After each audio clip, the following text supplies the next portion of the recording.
أسعد الله أوقاتكم بكل خير.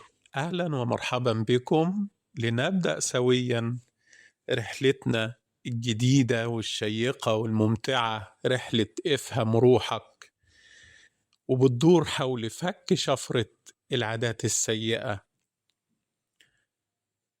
عمرك سألت نفسك السؤال ده؟ لو صحيت بكرة ولقيت الحاجة اللي بقالك سنين بتحاربها اختفت، مش إنك انتصرت عليها، لأ، اختفت لوحدها كأنها ما كانتش موجودة أصلا. السجاير مش موجودة، الحاجة اللي كل مرة تقول بعدها خلاص دي آخر مرة راحت. الموبايل اللي كان بياخدك بعيد عن نفسك بقى مجرد موبايل. والأكل اللي كنت بتروح له وقت الزعل أو الضغط ما بقاش قادر يسكت الإحساس اللي جواك. كل حاجة اختفت. خد لحظة وتخيل المشهد.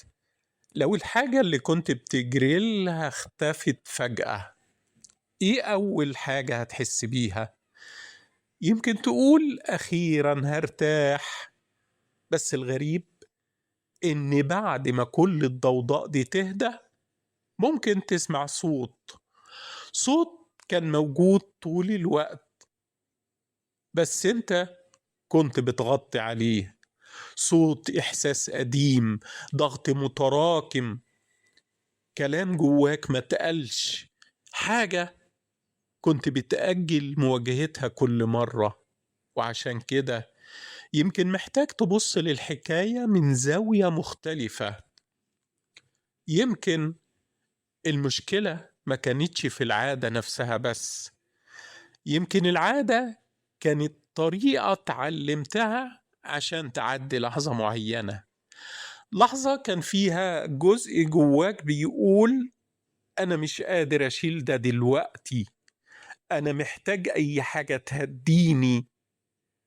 يمكن أنت ما كنتش بتدور على السيجارة، يمكن كنت بتدور على لحظة تسكت الزحمة اللي جواك.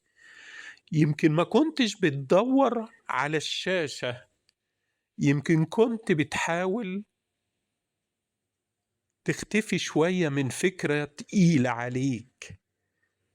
يمكن ما كنتش بتدور على الأكل، يمكن كنت بتحاول تحس إن في حاجة تملى مكان فاضي. وخلي بالك، لما نفهم ده احنا مش بنقول ان السلوك صح ولا بنقول انك تسيبه يكمل، احنا بس بنبطل نحكم قبل ما نفهم. لانك طول الوقت يمكن كنت واقف قدام نفسك كأنك في معركة بتقول انا لازم اتغلب على الجزء ده. لكن يمكن الجزء ده ما كانش محتاج حرب جديدة، يمكن كان محتاج إنك تسمعه. ربنا سبحانه وتعالى قال وخلق الإنسان ضعيفا. والضعف هنا مش معناه إن الإنسان يستسلم، معناه إنك تعرف طبيعتك، تعرف اللحظة اللي بتتغير فيها، تعرف إمتى إيدك بتتحرك قبل ما عقلك يلحق يسأل، تعرف ايه اللي بيحصل جواك وقت الضغط. لانك طول ما انت بتحارب نفسك بس هتفضل بعيد عن الجزء اللي محتاج تفهمه. وطول ما عينك على التصرف الاخير ممكن تفضل مش شايف اول لحظة بدأت فيها الحكاية. وخليك معايا، لان الرحلة دي مش عن إنك تمنع عادة وخلاص، الرحلة دي عن إنك تقابل نفسك بطريقة جديدة وتفهم الإنسان اللي جواك، الإنسان اللي كان بيحاول يكمل حتى في الأوقات اللي كان بيحارب فيها نفسه. تخيل معايا المشهد ده، بيت فيه إنذار حريق، الإنذار شغال، صوته عالي مزعج، وبيحاول يلفت انتباهك، بيقولك في حاجة محتاجة تتشاف. لكن بدل ما تدور على مكان النار بتعمل الحاجة الأسهل، تكسر الإنذار، تسكت الصوت وترجع تكمل يومك كأن مفيش حاجة حصلت. بس بعد شوية الإنذار يشتغل تاني، فتتضايق وتقول هو مش هيسكت. لكن السؤال الأهم، هو ليه لسه بيشتغل؟ لأن المشكلة ما كانتش في الصوت. الصوت كان مجرد رسالة. الصوت كان مجرد رسالة، كان بيقولك في حاجة تحت السطح محتاجة اهتمام. المشكلة كانت في النار اللي لسه موجودة. وده شبه اللي بيحصل جوانا كتير. نمسك في الحاجة اللي ظهرت، في التصرف، في الفعل، وننسى نسأل إيه اللي حصل قبل اللحظة دي؟ إيه اللي وصلني هنا؟ يمكن أنت شايف إنك رجعت للسلوك، لكن مش شايف اللحظة اللي بدأت قبلها، اللحظة اللي تغير فيها مزاجك، الفكرة اللي عدت بسرعة، الإحساس اللي حاولت تتجاهله. يمكن ضغط تراكم وانت بتقول أنا كويس، يمكن إحساس تقيل فضلت تشيله لوحدك، يمكن خوف ما تكلمتش عنه، يمكن جزء جواك كان بيطلب منك تقف معاه، لكن انت كنت مشغول بس بإسكات الصوت. والغريب إن العادة غالبا مش بتدخل حياتك وهي بتقول أنا هأذيك. نادرا، غالبا بتيجي بشكل أهدى، كأنها بتقول تعال بس ارتاح شوية، تعال نعدي اللحظة دي، تعال نأجل الإحساس ده شوية. وده يفسر حاجة مهمة، إن كتير من الحاجات اللي انت بتحاربها النهاردة ما بدأتش كعدو، بدأت كحل. حتى لو حل قصير، حتى لو كان تمنه كبير بعد كده، كانت طريقة سهلة إنك تعدي وقت كان صعب عليك. لكن مع الوقت الطريقة اللي كانت بتخفف عنك ممكن تبدأ تحملك فوق حملك، وتلاقي نفسك مش بس بتواجه الإحساس اللي كنت بتهرب منه، لكن كمان بتواجه الطريق اللي اخترته للهروب. وربنا سبحانه وتعالى قال إن الله لا يغير ما بقوم حتى يغيروا ما بأنفسهم. يمكن الآية دي تخلينا نقف عند نقطة مهمة، إن التغيير مش بيبدأ من اللي الناس شايفاه بس، مش من التصرف اللي ظهر، لكن من المكان اللي اتولد منه التصرف، من الجزء اللي محدش شايفه لكن انت عايشه كل يوم. وعشان كده يمكن أول خطوة مش إنك تسكت الإنذار، يمكن أول خطوة إنك تسمع هو بيحاول يقولك إيه. كان في شاب كان كل يوم تقريبا يدخل نفس المعركة. كان عايز يبعد عن السوشيال ميديا، مش لأنه بيكرهها، لكن لأنه كان حاسس إنها بتاخد منه وقت وحاجة أكبر من الوقت.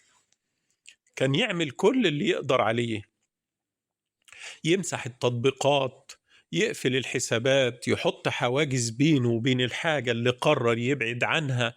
وفعلا كان ينجح كم يوم، كان يحس أنا كده سيطرت، أنا رجعت أمسك نفسي.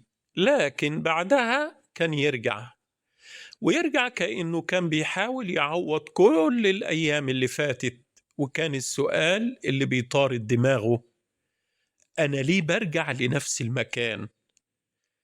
لحد ما يوم وقف، والأول مرة ما سألش السؤال المعتاد إزاي أبطل. سأل سؤال مختلف، أنا بروح لها إمتى؟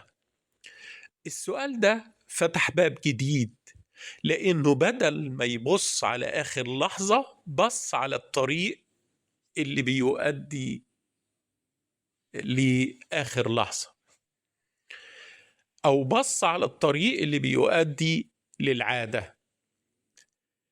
اكتشف إن إيده ما كانتش بتتحرك عشوائي، كان فيه نمط أو في أوقات معينة، لحظات معينة، بعد يوم طويل استهلك كل طاقته، أو بعد موقف حس فيه إنه مش مفهوم، أو بعد وقت قعد فيه لوحده والهدوء حواليه بدأ يبقى تقيل. في اللحظات دي كان بيفتح الشاشة، لكن مش لأنه فعلا محتاج المحتوى، كان محتاج إحساس تاني، كان محتاج يفصل، كان محتاج يختفي شوية، كان محتاج يبعد عن حاجة جواه مش عارف يحط لها اسم. وده فرق كبير، لأنك لما تبص على آخر تصرف بس هتفضل بتحاول توقف النهاية، لكن أوقات البداية بتكون قبلها بوقت، في لحظات صغيرة، لحظات محدش شايفها غيرك. لما يبدأ القلق، لما يزيد الفراغ، لما يظهر التوتر، لما تحس إنك محتاج تهرب من نفسك شوية. وعشان كده يمكن السؤال مش ليه أنا بعمل كده، يمكن السؤال الأهدى إيه اللي بيحصل جوايا قبلها بلحظات. لأن هناك في المسافة الصغيرة بين الإحساس والتصرف ممكن تلاقي الجزء اللي كان مستخبي منك طول الوقت. يمكن دلوقتي بدأت تلاحظ حاجة، إن الحاجة اللي بتحاربها كل يوم ما كانتش مجرد تصرف بيتكرر وخلاص، كان في شيء أعمق، شيء كانت بتحاول توصله لك، سواء إحساس راحة أو فصل، أو لحظة بتحس فيها إن الضغط قل شوية. وعلشان كده لما تحاول تشيل السلوك ده فجأة من حياتك، انت مش بس بتوقف فعل، احيانا بتحس انك فقدت الطريق اللي كنت بتروح له وقت ما الدنيا كانت تقفل عليك. وده يفسر سؤال ناس كتير بتسأله لنفسها: أنا عارف إن العادة دي بتضرني، ليه بس برجع لها؟ الإجابة لأن عقلك ما بيشوفهاش بنفس الطريقة اللي انت شايفها دلوقتي. انت شايف الضرر، لكن جزء تاني جواك فاكر اللحظات اللي كانت بتدي فيها راحة مؤقتة، فاكر إنها كانت طريق سريع للخروج من إحساس تقيل، حتى لو الطريق ده كان ليه تمن. شخص بيهرب من المواجهة هو عارف إن التأجيل مش هيحل حاجة، لكن في لحظته التأجيل بيخليه يحس إنه أخد مساحة يتنفس. شخص بيبعد عن الناس لما يتوجع هو عارف إن البعد ممكن يزود المسافة، لكن وقتها الكلام بيبقى أصعب من الصمت. وشخص بيفضل يملى يومه بأي حاجة، مش دايما لأنه بيحب الزحمة، أحيانا لأنه لما كل شيء يهدى بيسمع أفكار كان بيحاول يبعد عنها. شايف؟ أوقات التصرف اللي ظاهر بيكون مجرد علامة مش القصة كلها، وفهمك للعلامة مش معناه إنك توافق عليها، معناه إنك بدأت تقرأ الرسالة بدل ما تفضل تحارب الإشارة. وفي حاجة تانية بتحصل بهدوء من غير ما تاخد بالك، إنك مش بس بتتعود على السلوك، إنت كمان بتتعود على الشخص اللي بتبقى عليه وإنت بتعمله. يعني مع الوقت ممكن تبدأ تقول أنا كده ودي شخصيتي، أنا ما أعرفش أسيطر على نفسي، وتصدق الكلام ده مش لأنه حقيقة، لكن لأنه تكرر قدامك كتير. تخيل شخص لبس نفس الهدوم كل يوم، في البداية كان عارف إنها مجرد حاجة عليه، لكن بعد سنين بقى حاسس إنها جزء منه، لدرجة إنه نسى شكله من غيرها، مش لأنه مرتاح فيها، لكن لأنه مش عارف هيكون مين لو شالها. وده اللي بيحصل معانا أحيانا، تتضايق من العادة لكن تخاف من الفراغ اللي بعدها، تتمنى تتخلص منها، لكن جزء منك يسأل لو مشيت من هنا هعمل إيه؟ وعشان كده السؤال مش بس إزاي أوقف اللي بعمله، يمكن في سؤال أعمق: أنا مين لما ما بقاش محتاج أهرب بالطريقة دي؟ عارف ليه محاولات كتير للتغيير بتستنزفك؟ لأنها أوقات بتتعامل معاك كأنك مجرد زرار. اضغط، اقفل، امنع، قاوم، واستحمل أكتر. لكن أنت مش جهاز، أنت إنسان جواك مشاعر بتتغير، ذكريات بتأثر عليك، ولحظات معينة بتخليك تتصرف بطريقة مختلفة. تخيل طفل صغير واقف لوحده خايف، مش فاهم هو حاسس بكده ليه. هتروح له وتقول بطل خوف، ولا هتقرب منه وتسأله إيه اللي خوفك؟ إيه اللي حصل؟ لأن أوقات الجزء اللي جواك واللي بيرجع لنفس التصرف مش محتاج صوت أعلى، مش محتاج عقاب جديد. يمكن محتاج إنك تسمعه لأول مرة، تفهم هو كان بيحاول يعمل إيه، كان بيحاول يحميك من إيه، حتى لو اختار طريقة تتعبك. النبي صلى الله عليه وسلم قال: إن الرفق لا يكون في شيء إلا زانه. والرفق مش بس في طريقة تعاملك مع الناس، أحيانا أنت محتاج تتعلم تكون أهدى في الطريقة اللي بتتعامل بيها مع نفسك. مش معنى إنك تعاتب نفسك إنك تسيب الخطأ، لكن في فرق بين إنك تصلح نفسك وبين إنك تكسرها. في ناس قضت سنين وهي فاكرة إن القسوة على نفسها هي الطريق، إن كل ما تكره نفسها أكتر كل ما هتتغير أسرع.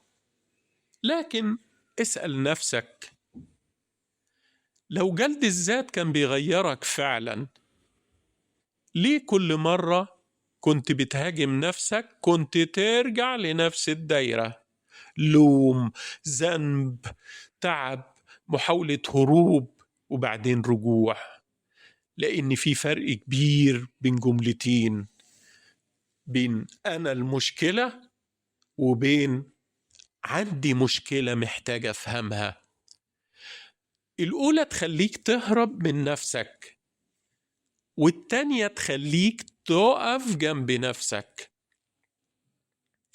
لما تصدق إنك أنت العيب، هتفضل طول الوقت بتحاول تتخلص من جزء منك.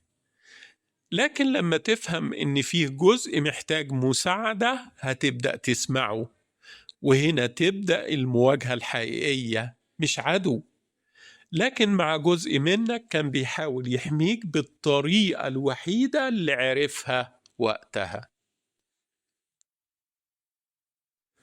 خد لحظة وفكر معايا. احنا بدأنا الرحلة دي واحنا فاكرين ان المشكلة هي العادة، ان هي العدو، ان هي الحاجة اللي لازم تختفي. لكن مع الوقت بدأنا نشوف الصورة من زاوية تانية.